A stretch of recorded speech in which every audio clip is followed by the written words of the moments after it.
نوح علیہ السلام کا ایک بیٹا سام تھا۔ عرب اور بنی اسرائیل اسی کی طرف منسوب ہیں۔ اسی سام کے پوتوں سے ہود علیہ السلام پیدا ہوئے۔ ان کا نسب نامہ اس طرح ہے: ہود بن عبداللہ بن رباح بن جارود بن عامر بن اوس بن ارم بن سام بن نوح۔ ہود علیہ السلام کی قوم کو قوم عاد اور قوم ارم بھی کہا جاتا ہے، کیونکہ عاد اور ارم ہود علیہ السلام کے اجداد تھے۔ قوم ہود احقاف نامی ایک بستی میں آباد تھی، اور یہ بستی عمان اور حضرہ موت کے درمیان ریت کے ٹیلوں والے علاقے میں تھی۔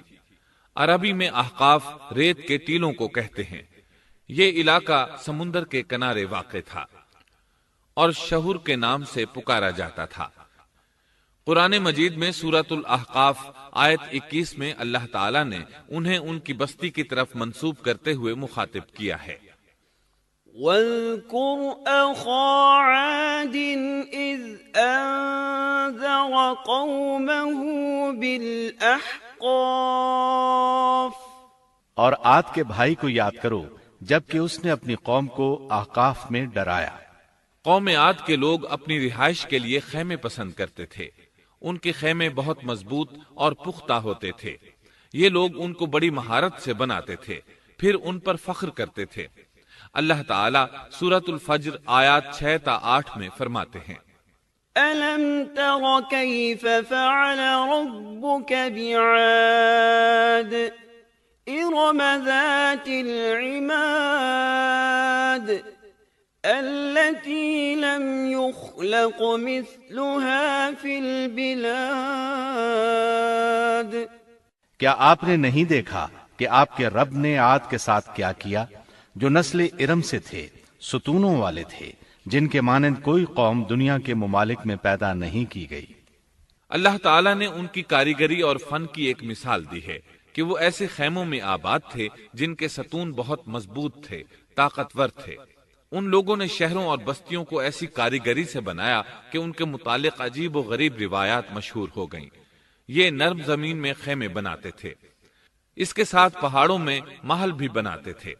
حالانکہ رہائش کے لیے زمین پر خیمے موجود تھے، گویا بیکار دولت اور وقت برباد کرتے، پھر اس پر فخر کرتے۔ شہروں میں جو راستے اور سڑکیں تھیں وہ بہت چوڑی تھیں۔ ان جیسے طویل اور قوی لوگ بعد میں پیدا نہیں ہوئے۔ کاریگری اور فنکاری میں یہ لوگ اس مقام تک پہنچے کہ پھر کوئی نہ پہنچ سکا۔ یہ لوگ عرب تھے اور عربی میں بات چیت کرتے تھے۔ ہود علیہ السلام بھی عربی تھے۔ اسماعیل علیہ السلام سے پہلے کے عرب باشندے عرب عاربہ کہلاتے ہیں۔ ان کے مشہور قبائل یہ ہیں: عاد، سمود، جرہم، امیم، قحطان اور مدین وغیرہ۔ ابراہیم علیہ السلام کی اولاد میں اسماعیل علیہ السلام کے بعد آنے والے لوگ عرب مستعربہ کہلاتے ہیں۔ اسماعیل علیہ السلام عربی نہیں تھے، کنعانی تھے۔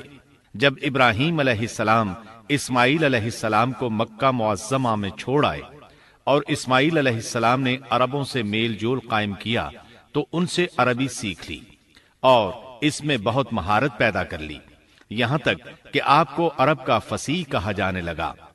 اہل عرب میں فصاحت و بلاغت آپ ہی سے آئی۔ رسول اللہ صلی اللہ علیہ وسلم بھی اسی انداز میں فصیح و بلیغ عربی میں بات کرتے تھے۔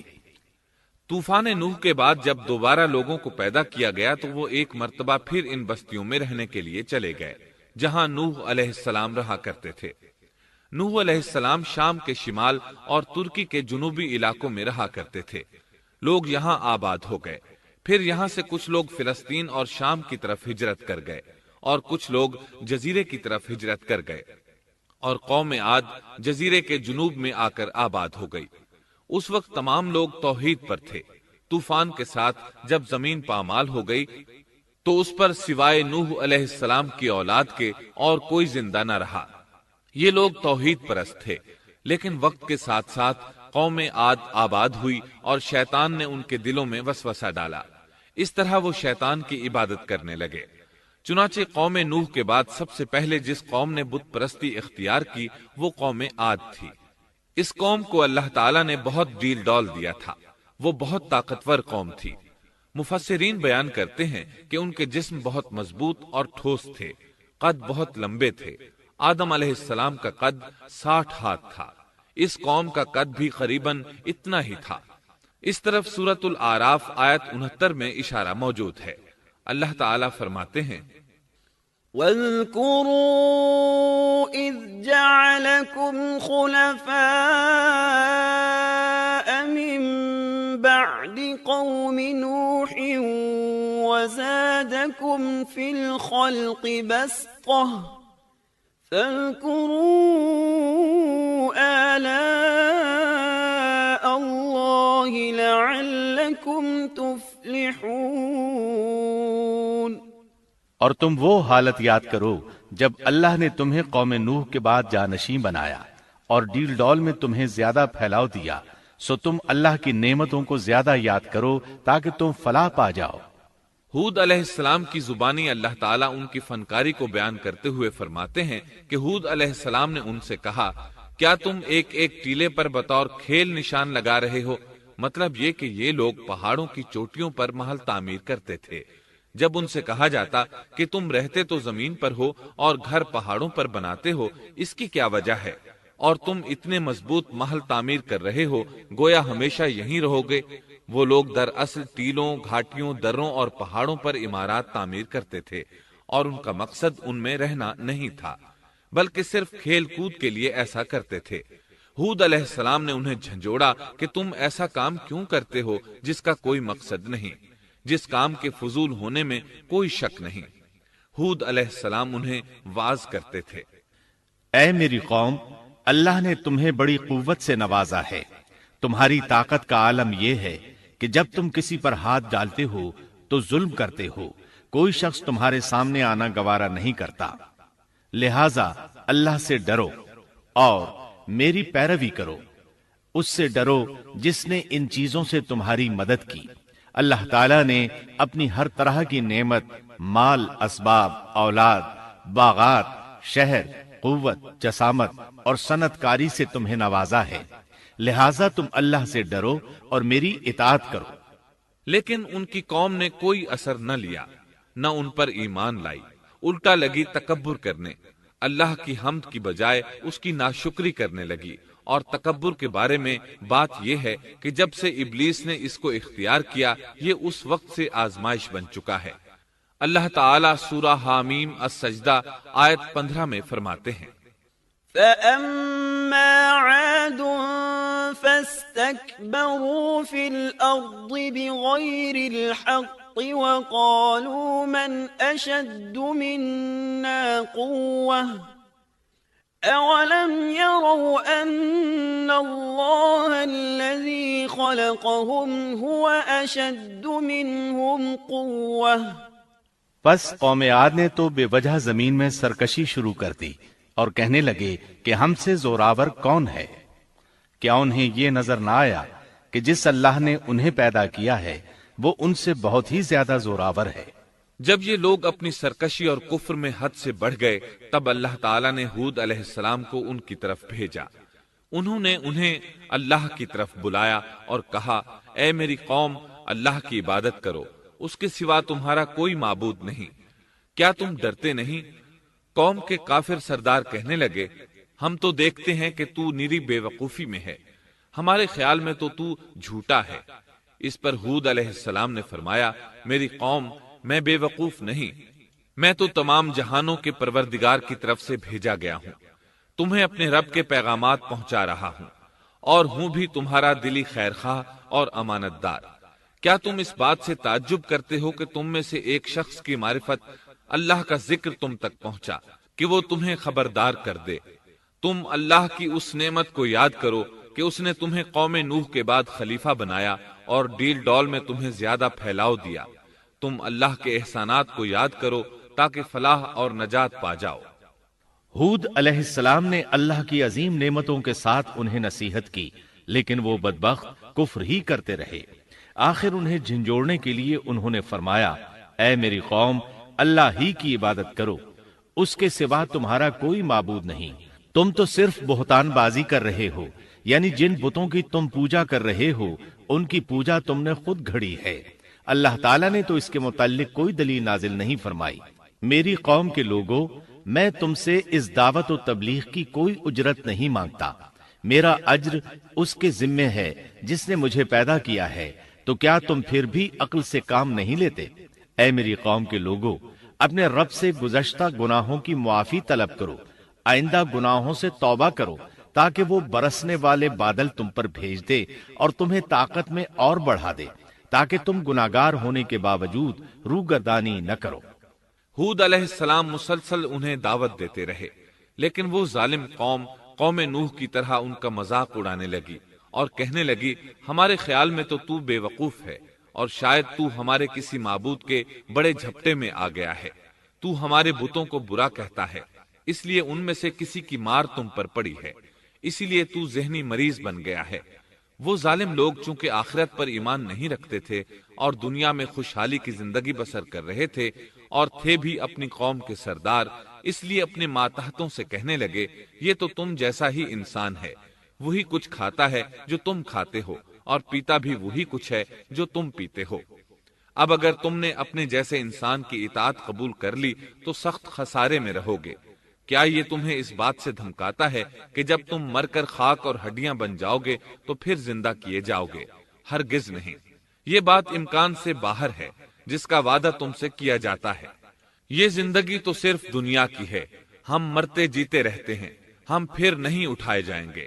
یہ تو وہ شخص ہے جس نے اللہ پر جھوٹ باندھا ہے، ہم اس پر یقین کرنے والے نہیں۔ ہود علیہ السلام انہیں دعوت دیتے رہے، یہاں تک کہ ان کی قوم نے واضح طور پر کہہ دیا کہ آپ ہمیں واز سنائیں یا نہ سنائیں، ہم تو اپنی روش نہیں چھوڑیں گے، یہ تو پرانے لوگوں کا دین ہے۔ اس طرح قوم انہیں مسلسل جھٹلاتی ہی رہی۔ آخر ہود علیہ السلام نے بھی انہیں کھلم کھلا دھمکی دی اور فرمایا، لوگوں سنو، میں صرف تمہیں ہی نہیں اللہ کو بھی گواہ بنا کر اعلان کرتا ہوں کہ اللہ کے سوا جس کی عبادت ہو رہی ہے میں ان سب سے بری طرح بیزار ہوں۔ اب تم ہی نہیں اپنے ساتھ اوروں کو بھی بلا لو اور اپنے ان سب جھوٹے معبودوں کو بھی بلا لو، اور تم سے جو ہو سکے مجھے نقصان پہنچا دو، مجھے کوئی مہلت نہ دو، نہ مجھ پر ترس کھاؤ۔ یہ فرمانے کے بعد انہوں نے اللہ سے دعا کی، رب انصرنی بما کذبون، اے پروردگار ان کے جھٹلانے پر تو میری مدد فرما۔ اللہ کی طرف سے آپ کو جواب ملا، یہ تو بہت ہی جلد اپنے کیے پر پچھتانے لگیں گے۔ اللہ کے نبی کا انکار کرنے، اس سے بغض رکھنے اور اس کا مذاق اڑانے والوں کا انجام کیا ہوا؟ اللہ نے انہیں ایسے زناٹے کی آندھی سے تہس نہس کیا کہ جس کی تاریخ میں مثال نہیں ملتی۔ اللہ نے ان سے بارش روک لی، اس سے خشک سالی کی کیفیت پیدا ہو گئی، درخت اور پھل ختم ہو گئے، وہ لوگ بارش کی خواہش کرنے لگے۔ اسی حالت میں ایک دن اللہ نے انہیں عذاب دینے کا ارادہ فرمایا۔ انہوں نے دیکھا ایک سیاہ بادل ان کی طرف بڑھ رہا ہے، خوشی سے اچھلنے لگے، کہنے لگے یہ بادل ہم پر برسنے والا ہے، جبکہ ان کا خیال غلط تھا۔ دراصل ابر کی صورت میں یہ وہ قہر الہی تھا جس کے آنے کی وہ جلدی مچا رہے تھے۔ وہ عذاب ان کی بستیوں کی تمام چیزوں، پھلوں، خیموں، درختوں کو تہس نہس کرتا ہوا آیا۔ اسے اللہ کا یہی حکم تھا۔ آندھی اس قدر زبردست تھی کہ پہاڑوں پر ان کے تعمیر کردہ محلوں تک کو اڑا لے گئی۔